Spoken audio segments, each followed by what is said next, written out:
1 Samuel. What leadership requires? Israel, fighting for survival, needed a leader. It is not by strength that one prevails. Those who oppose the Lord will be shattered. According to chapter 2, verse 9. No country, no organization, no family is great without great leadership. But how do you get it? Israel was forced to ask that question during a critical do-or-die period. 3 men rose to the highest power: Samuel, Saul, and David.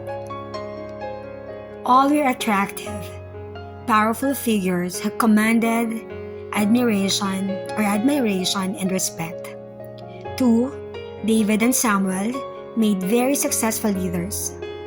The other, Saul, had a promising beginning but ended as a failure.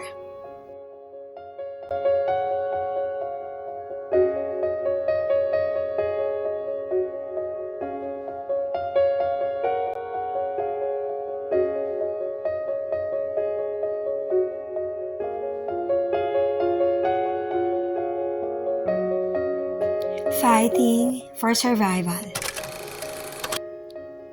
Israel was fighting for survival. The Philistines had migrated to the region about the same time Israel has escaped from Egypt.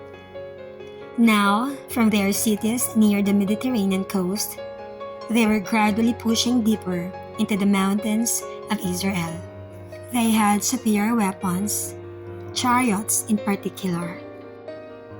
Though less populous than Israel, they were apparently better organized. Israel had neither central administration nor a regular army. A loose confederation of 12 tribes, Israelites called on each other for help only in emergencies.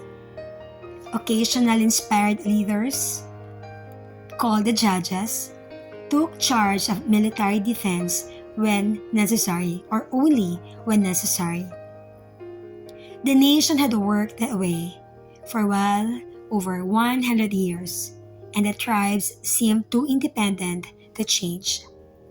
But the Philistines were pressing them.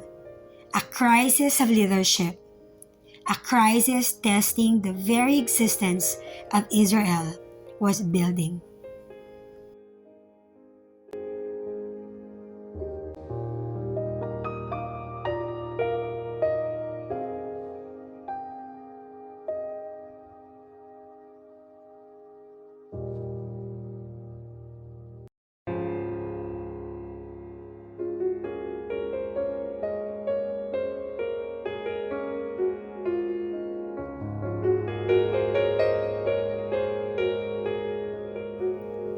Why begin with Hannah?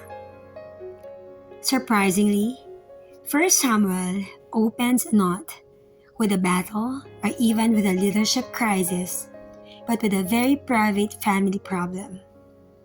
2 bitterly jealous wives had a long-standing quarrel, one taunting the other because of her infertility. Hannah, the childless woman, turned to God in desperation, praying and promising to dedicate a son to him. The result was a little boy named Samuel. Hannah kept her vow to God, and Samuel grew into one of the greatest leaders Israel had ever known. He had a triple role. He served as a prophet who could discern God's will, as a priest who led Israel to worship, and as a military leader. He chose under God's direction Israel's first 2 kings. Samuel's strong personality undergirds the entire book of 1 Samuel, even though he officially retired at the end of chapter 15. But why begin 1 Samuel with Hannah? Hannah's struggles are Israel's in miniature. Her frustration forced her to look to God, and as a result, her son Samuel served in the tabernacle instead of following in his father's footsteps as a farmer. Hannah's story shows that from bitter pain may come great promise, if that pain leads you to God. The Israelites were going to experience a great many more troubles in their history needed Hannah's example.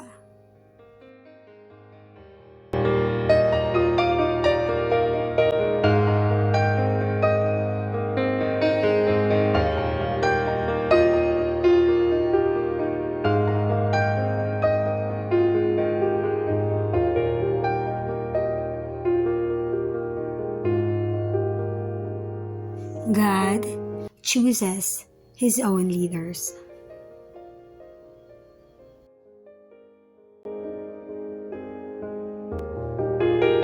Hannah's story also reminds us that God's leaders don't necessarily come through regulation channels.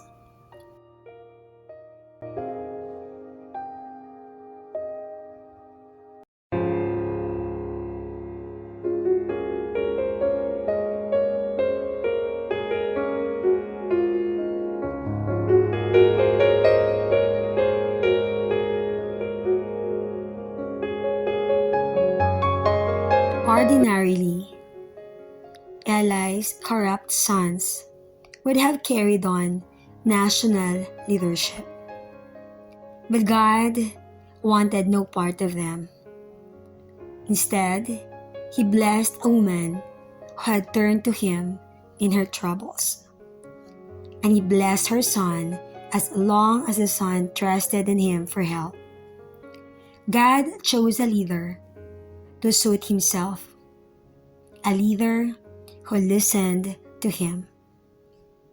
The Lord declares, "Those who honor me, I will honor, but those who despise me will be disdained." According to 1 Samuel chapter 2, verse 30.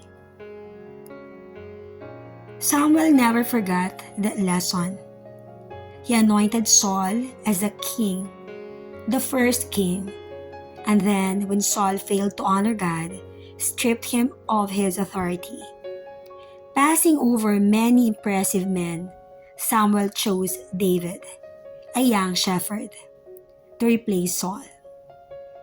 Under David, Israel would be transformed into a wealthy, secure kingdom. Was this because David had such natural leadership qualities? 1 Samuel suggests a different perspective. David succeeded because God chose him for the job and because David persistently turned to God for his direction. The best leadership ultimately belongs to God.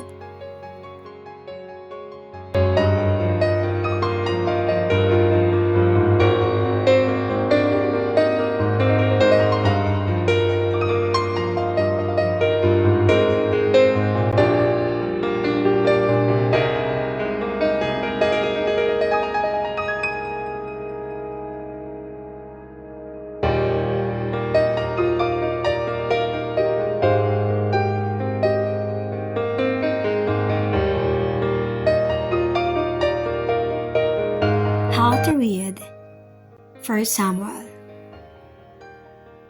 Some of the stories of 1 Samuel, David and Goliath for instance, are justly famous as great adventures. But you should read for more than excitement. Look for insights into the character required for leadership. Samuel and David were great leaders. Saul, on the other hand, was a miserable failure. These men led Israel during a crucial, bloody period.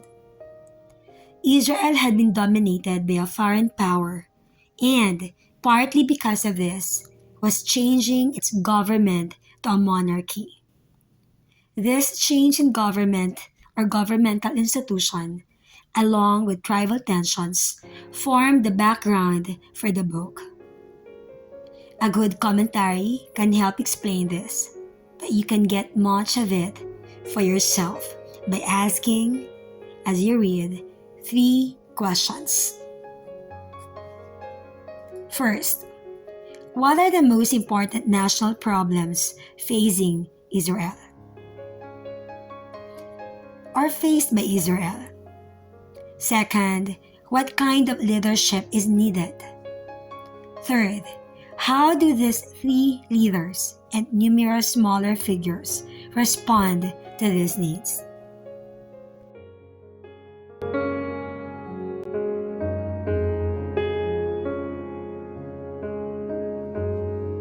Plans for reading the First Samuel.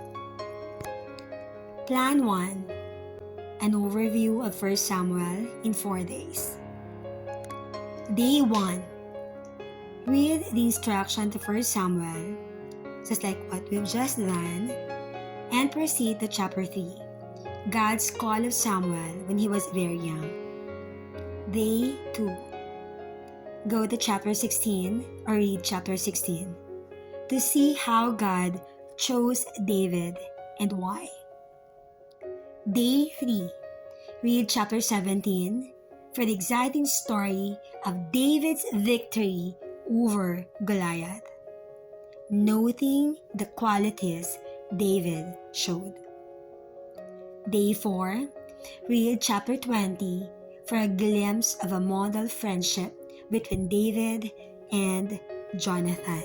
For those who don't know yet, Jonathan was or is the son of Saul or King Saul. Plan 2.